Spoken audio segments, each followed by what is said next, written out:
Shalom, Ahab, Wa, Baraka. First and foremost, I want to give all praise, honor, and glory to Yahweh, Bahashem, Yahweh Shai, Bahar, Kakodash, and double honors to the elder apostles, the prophets, and the teachers at GMS that have been bringing out this 100% truth for the last 30 plus years. And to the sincere Akyawa Akwa, salutations. And today, Matt Walsh, you're going to get cut again, but I'm going to hit it from a different angle. I've been listening to the brothers go off on Matt Walsh, and I'm gonna say it like this. I'm gonna let him speak first, and then we're gonna show you a few things. European colonialism has been one of the greatest forces for good that the world has ever seen. Oh yeah, millions of people today are living better lives. Before we get started, had Europeans not colonized the globe. The colonizers spread civilization. They spread the gospel. They spread. Before we get started, this is a class by GMS South Carolina 08. Menachizak Ba is the teacher. So if you want to watch the class in its entirety at GMS South Carolina 08, it's Matt Walsh unknowingly admits to being the children of Edom, I think is what the rest of it would say. Let's see.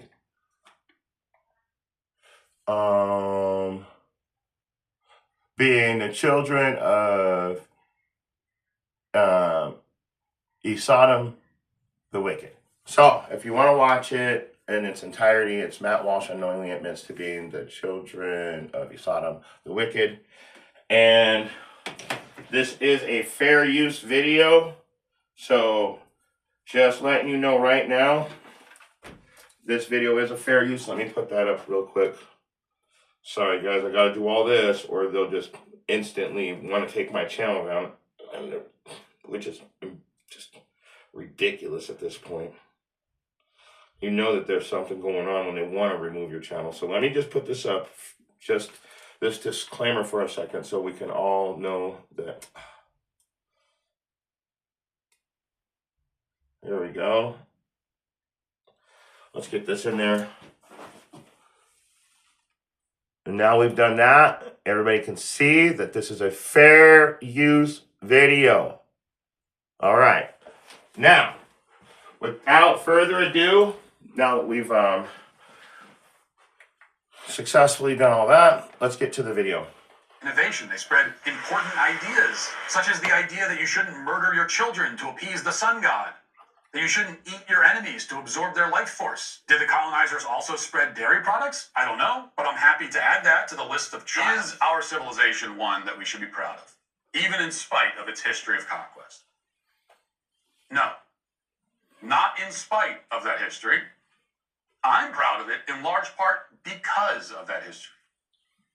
It is one of the great triumphs of all time that our forefathers had to first conquer an ocean in order to then land on a giant mass of uncharted wilderness filled with untold dangers and wild beasts, and yes, primitive warring tribes, many of whom practiced human sacrifice and cannibalism, and who, if they captured you, would torture you for fun and rape your wife and children before killing you, maybe eating your internal organs and taking your family as their property. And yet, in the face of those unimaginable horrors, our forefathers and ancestors conquered this entire hemisphere and settled it and single-handedly dragged it out of the Stone Age and built from the wilderness the greatest civilization the world had ever known. Am I proud of that? Yes, I am.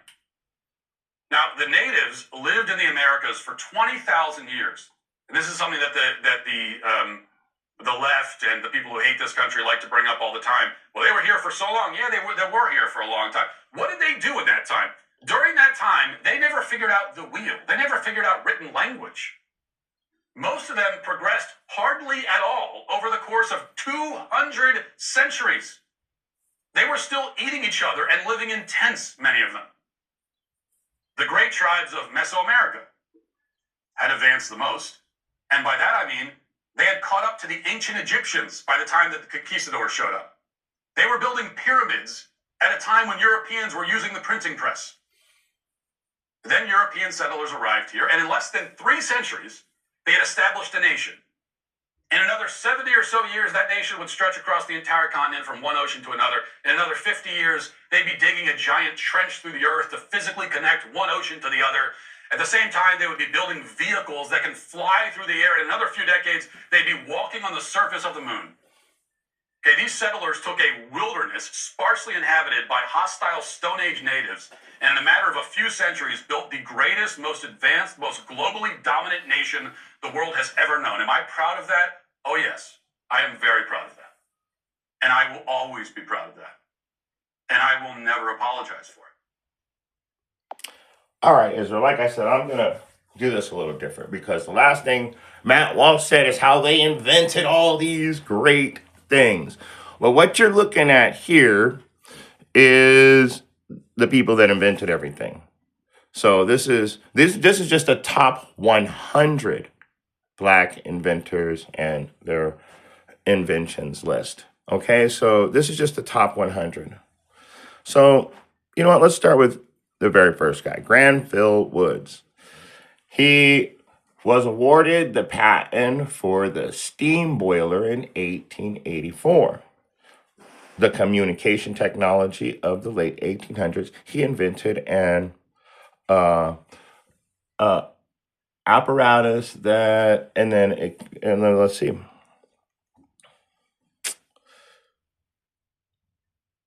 So this is just the first guy. There's 100 people. There's 100 people of the top 100 inventors. And I don't see where I left off where it says apparatus. So I apologize for that. Inventions. So the dough kneader and roller, and that's Judy Reed. Benjamin Baker, striking wall clock and almanacs. This is Thomas L.J. Jennings, the dry scouring, and what that is it a procedure to modern dry cleaning. So you see, like everything that these guys are doing. Let's go on. Wall clock, ship sails handle, hand mill for grinding corn, invented a flour mill, several plows, a rotary steamboat. This is Andrew Jenny Beard. So you see what I'm saying? Like, so this guy's talking about how we're the savages. I want to show you something because he also said we were savages eating children, and we were you might want to have one of these, a sewer backflow preventer, right? But so he said that we were savages and that we would eat their children and their internal organs. So let's go to this right here. This is a book called The Delectable Negro, Human Consumption and Homoeroticism Within U.S. Slave Culture. And so, and this book is literally a true story about a guy that had to become the ship captain's little boy toy to try not to be eaten. So these guys were eating the slaves. That's right, guys. They were eating slaves, and they were feeding our kids to alligators. So this is what this guy's proud of. This is what this guy's proud of. This literally says human consumption. Human consumption. I thought that they were trying to say that about us. They're always trying to say something about us, but let's go for some more. So prior, this is look, because they were talking about raping our women. And so let's see. Prior to the arrival, indigenous people typically did not believe control over others sexually was possible. When Spanish settlers arrived, they believed rape was all right of conquest and expected captives to engage with sex without consideration to consent. And you know what? Why did they put them in slavery in the first place? Colonists enslaved Native Americans for economic gain. to assert control over the population. And due to the perceived just war argument after conflicts like the Pre-Quote War and King Philip's War, as well as the colonists believe in their own superiority. So they wanted economic gain. So now wait a second. So what's happening here is what I'm showing you guys is everything that he said about us sounds like it was actually them. And so when you go into the scriptures, let's do that real quick right now so watch this. So no internet. There we go. We're already in Second Maccabees. So let's go to First Maccabees and we'll go chapter 3. Okay? We're going to First Maccabees chapter 3 and we'll go down to verse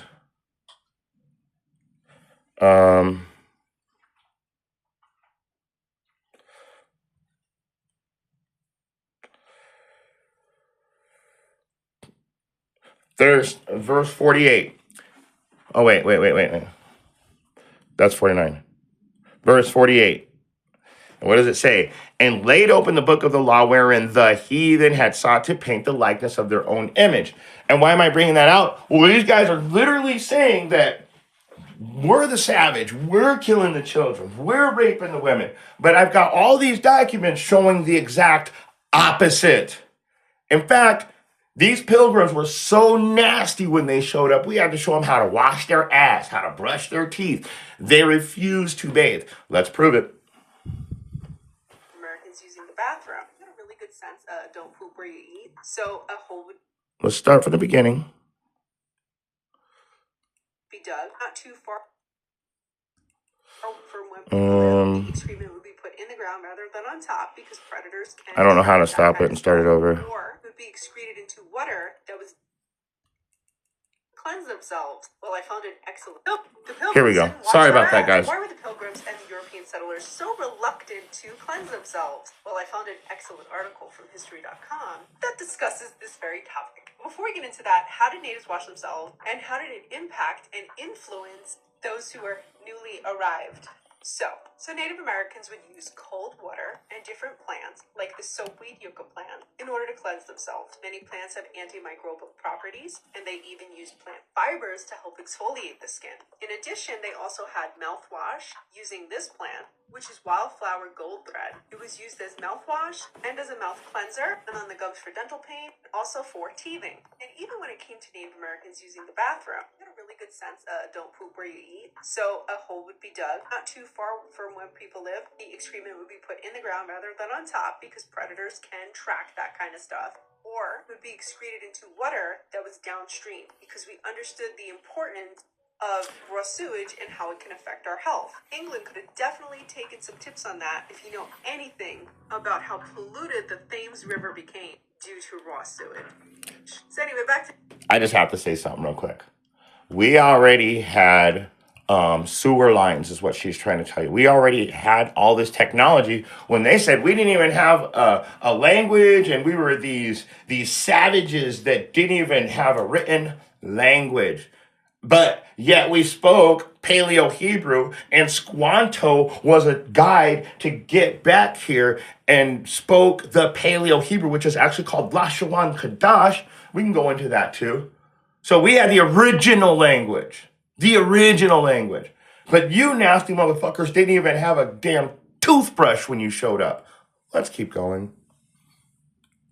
Anyway, back to the stinkies. So when the pilgrims arrived in Plymouth in the early 17th century, they didn't smell good. I love that history.com says they didn't smell terrific. And according to Native American accounts, like the Wampanoag who did bathe regularly, the Europeans did not. Natives even tried and failed at convincing them to wash themselves. Bathing, as you and I know, was very, very uncommon among Western Europeans until the later part of the 18th century. Which is why I find this kind of wild because y'all weren't taking care of your undercarriage. We had to teach you to do that, and then you didn't even want to do it. And this wasn't just like the lower class people. This went for all social classes. Louis, though, I forget how to do these numbers, 10, 5, Louis the 16th? No, that doesn't sound right. I forgot how to do these. But one of the Louis, 17th century king of France, is said to have only taken 3 baths in his entire life. Could you imagine what slobbing on his knob must have been like? Ugh. Anyway, so both rich and poor might wash their faces and their hands on a daily basis, but almost no one in Western Europe washed their whole body. And so the Pilgrims and the Puritans who followed them may have even thought that submerging their whole body in water was unhealthy, and taking all of their clothes off to do so was immodest. So that's why John and Jacob look like this over here, wearing all these heavy layers of clothing in the heat. Yes.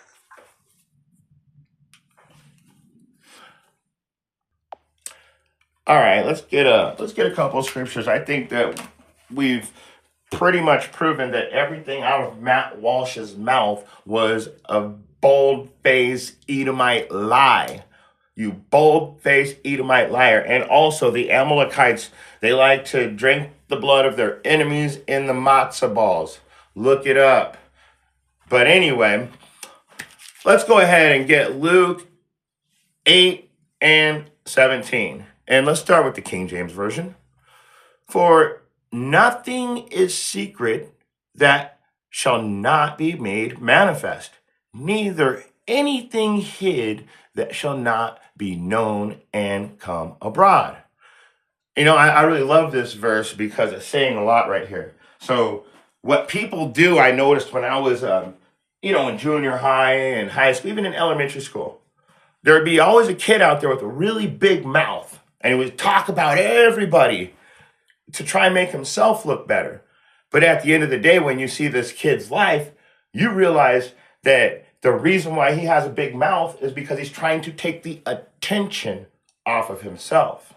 So let's read it in the New Living Translation, because Matt Walsh, the history of your people is disgusting. And what does it say?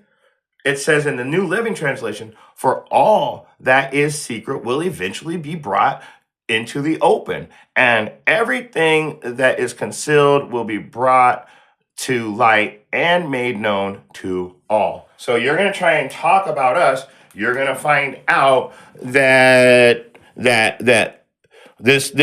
we have all the black inventors that you don't even know what you're talking about. Everything that was invented is practically invented by a so-called black person. Language was created by a so-called black person. When you guys came to the Americas, like I told you, we were speaking Paleo-Hebrew. It's proven in the stone found on native land that is the 10 Commandments written in Lashawan Kadash.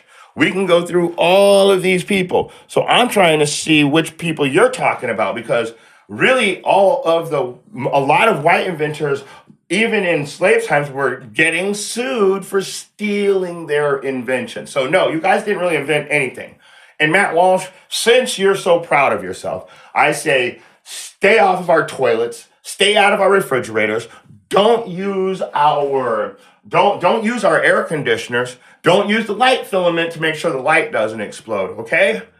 We can go on and on. Stay off our cell phones. Stay off our computers, because the person that invented the capability for you guys to have a modem was a so-called black man. You are a fucking moron, Matt Walsh. You're an idiot. You're dumb, and anybody that listens to you is a dumb idiot also. And I'm also proud of what this country's done. You know why I'm so proud? Because I'm one of the people that you guys crushed throughout history. And I know what the scriptures say about that. And we're going to get that. That's what we're going to close out with. Because we know you Edomites don't deserve the air that you're breathing. But you're about to find out. You're about to find out what's really going to happen to you. You're about to find out what's really going to happen to you.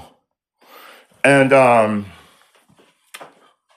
let me get it real quick.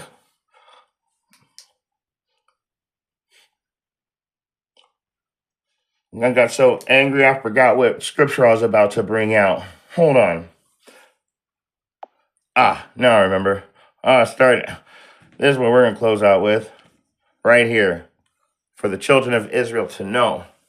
It says, we're going to start at verse 1. The vision of Obadiah. Thus saith Yahweh concerning Edom. We have heard a rumor from Yahweh, An ambassador is sent among the heathen. Arise ye and let us rise up against her in battle. Guess what? That's getting ready to happen to you right now.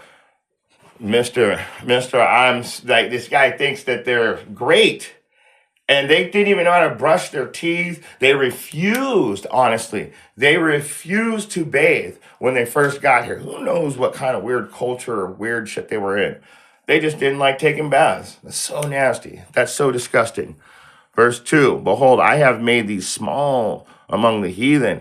Thou art greatly despised. Everybody hates you, Matt Walsh. Not even, and you know what's really cool? Your own people, you guys hate each other. You guys hate each other. Let me get that real quick. Isaiah 19 and 2. Like I said, man, these guys hate each other. They'll fight each other. They'll literally kill each other to get on top. And so Isaiah 19 and 2. So I will incite Egyptian against the Egyptian. I will set Egyptian against Egyptian.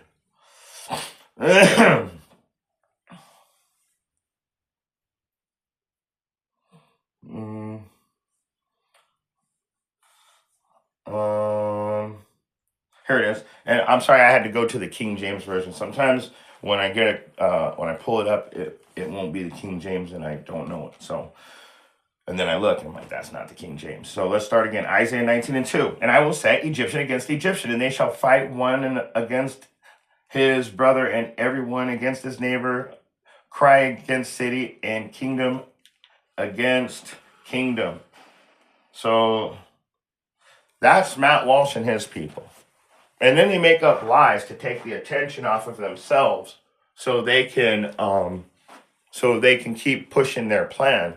But they're the actual savages and the wicked, dumb cave people that they are. I mean, you come from Petra, right? Everybody knows what that is at this day and age. You guys ain't getting away with anything anymore. The Most High is showing us all your secret parts because you guys are wicked. And your wickedness is being brought to the surface. Let me keep reading on Obadiah. The pride of thy heart has deceived thee, thou that dwelleth in the clefts of the rock. Damn, I just said Petra too. Whose habitation is high, that saith in his heart, who shall bring me down to the ground? And that is a perfect Matt Walsh statement. He thinks that he's invincible. Look at us, the proud, strong Americans. We created this. We built this country from a wilderness with people that didn't even speak a language. They were barely caught up to Egypt by the time we got here. Wow, really? If you guys went and searched the history, we didn't live in tents. They tore everything down.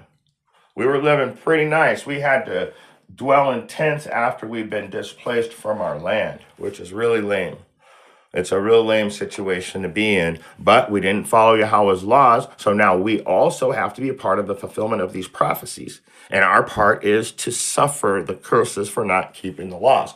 Their part is done. Let me show you. Verse 4.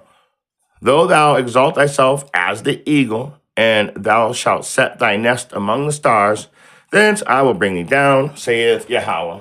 And we all know that the symbol of our enemy is the eagle. And you can look to the foothills of any city in any town when they have, like, when it's in a valley, all of the richest Edomites like to live up as high as they can in the mountain.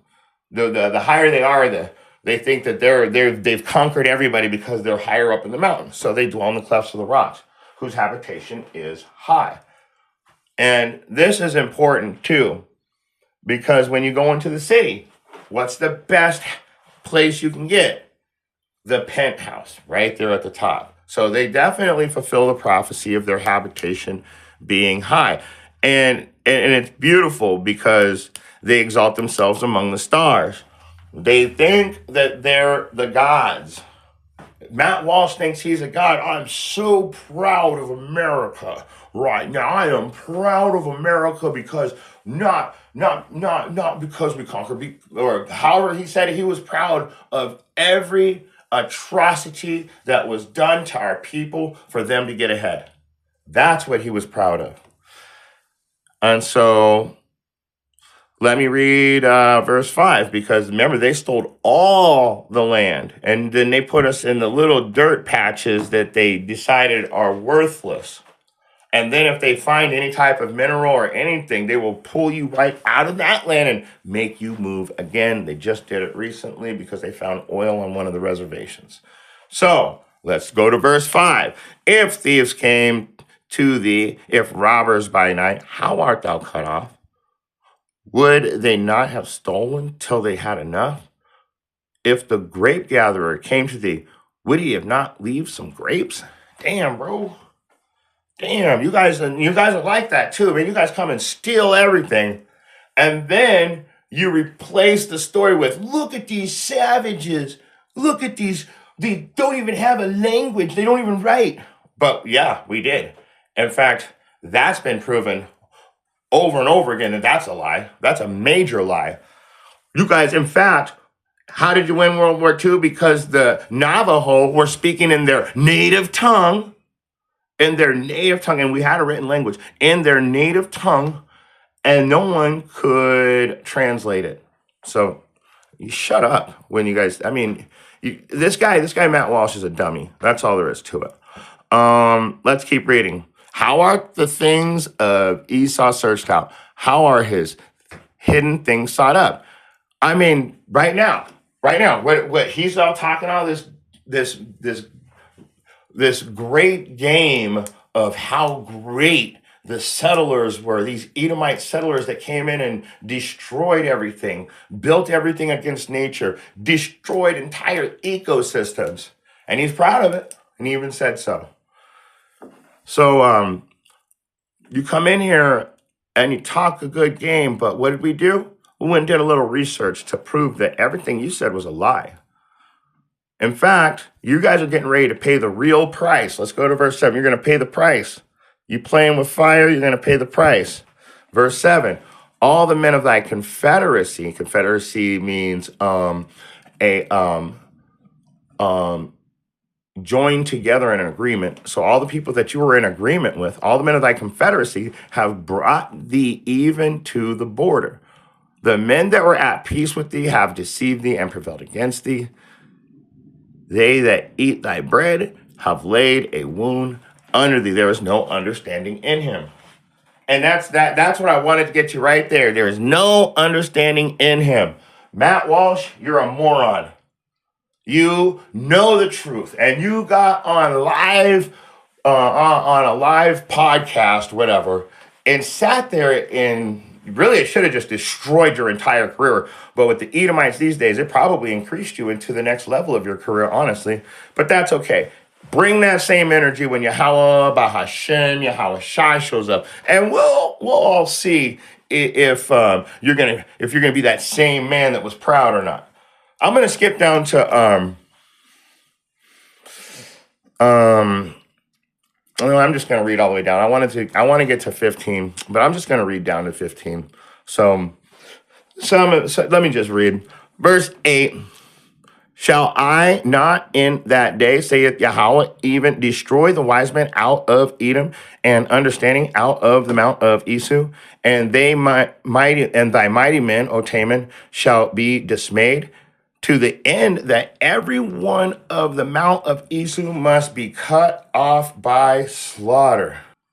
Let me better just read that one again. Let me read that again. Shall I not in that day, saith Yahweh, even destroy the wise men out of Edom, and the understanding out of the mount of Esau, and the mighty men and thy mighty men, O Taman, shall be dismayed, and to the end that every one of the mount of Esau. So the mountain represents the all the people. That mountain is all the people, and the top of the mountain is the rulership.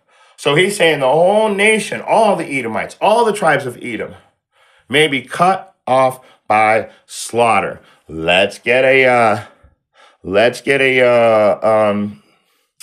precept. Isaiah.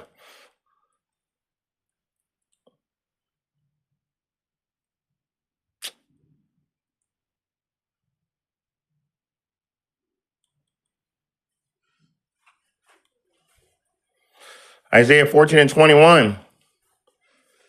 And what does it say?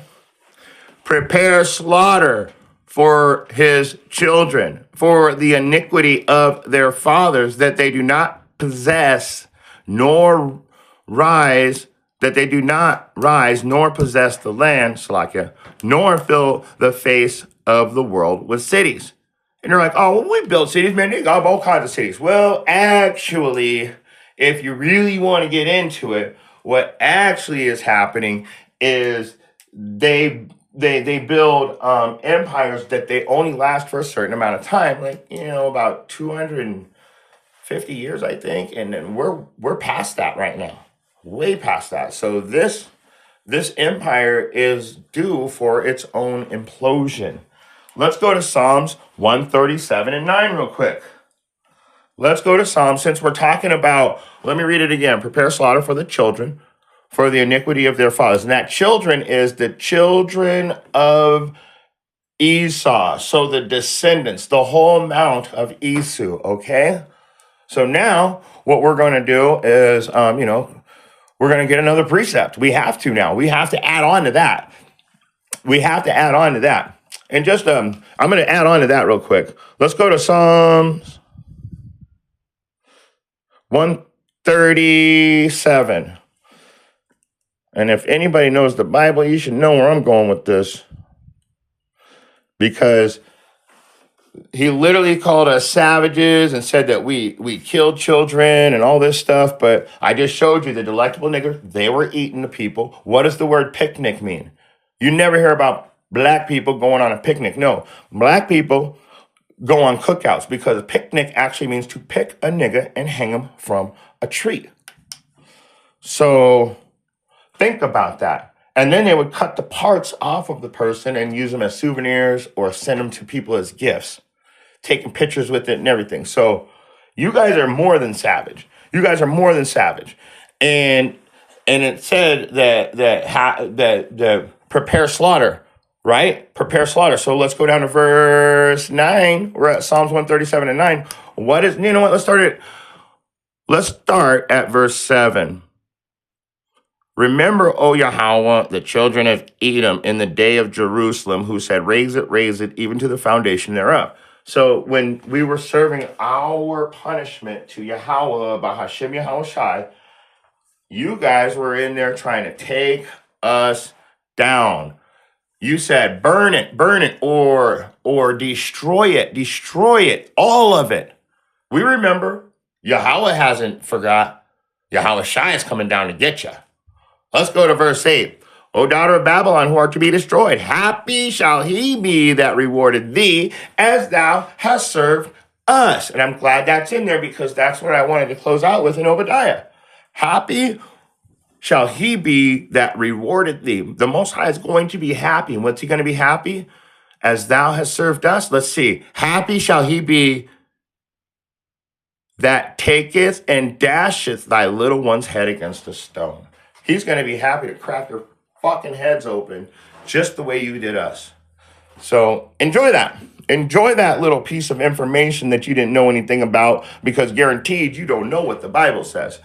Let's go back over to Obadiah, because I want to get that. Let's read verse 8 again. O daughter of Babylon, who art to be destroyed, happy shall he be that rewardeth thee, as thou hast served us. So what you did to us is going to happen to you. Let's close out with that in the book of Obadiah. And let's go down to verse 15. One of my favorite verses in the Bible right now. Zooming in a little bit. What does verse 15 say? What does verse 15 say? It says, for the day of Yahweh is near upon all the heathen. But this chapter is directed towards the Edomites. So your whole mountain will be destroyed. As thou hast done, it shall be done to thee. Thy reward shall return upon thine own head. You got that? All the stuff and all the lies is coming to an end. All of your lies are coming to an end, and we can see it. Now, I don't know why Matt Walsh was dumb enough to make a video like this, but he did. So I think that we get the point now. These people are wicked. They're crying wolf. They're trying to do anything they can to save face. I'm so proud of what we did. Look how great this place is. You're lucky to be here. Motherfucker, we built this place. And you're lucky to be here. But the Most High hasn't come to get us yet. And you know what? I'm glad you're here. And I'm glad you like it here. Because when he destroys this place, he's going to destroy it with you in it. With that being said, if you have eyes to hear, if you have eyes to see and ears to hear, I hope you got something out of this message. Shalom.